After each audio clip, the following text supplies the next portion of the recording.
Who's feeding your mind? And more importantly, what influence are they having over you? Hey there, for those of you who don't know me yet, I'm Vanessa. I help leaders in business bring out the best in themselves and others through shifting their mindset and shifting their behavior. Just recently, I was reminded of the quote by Jim Rohn. You are the average of the 5 people that you hang out with. And it got me thinking around this whole thing around how are we feeding our minds by the people that we hang around with? So I ask you to stop and consider for a moment, who are those 5? Are they people that you've selected and identified and chosen to be there? Or is it just by chance because they happen to be the people that you go to work with or the people you hang out with outside of work? There's this great story about an Indian chief Cherokee who has a conversation with his grandson in relation to 2 wolves. And he says, there is a battle inside every person on the planet, and it's a battle between the 2 wolves. On one hand, you have the bad wolf, and the bad wolf is that negative wolf.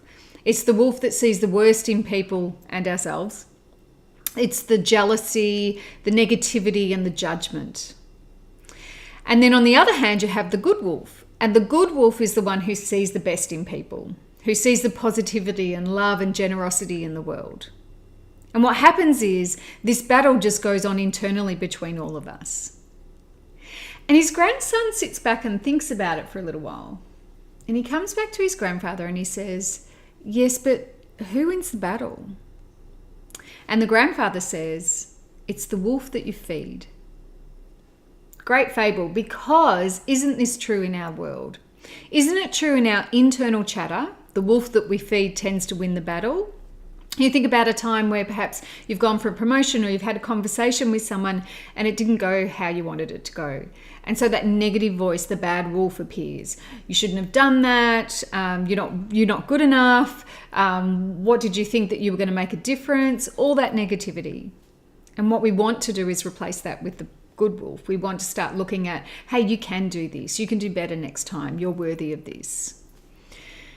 So that's on an internal level. I want you to stop and consider who is feeding your mind on an external level. And I'm not going to suggest you just dump all the 5 people around you. But what I am going to challenge you to do is take the time out to write the list of those 5 down. Think about which wolf they're feeding, and then make a decision on where else you can be fed and you're thinking from. So it could be a thought leader. It could be within LinkedIn, somebody that you follow. It could be a coach. It could be a mentor. It could be about the group of people that you surround yourself with in a professional sense.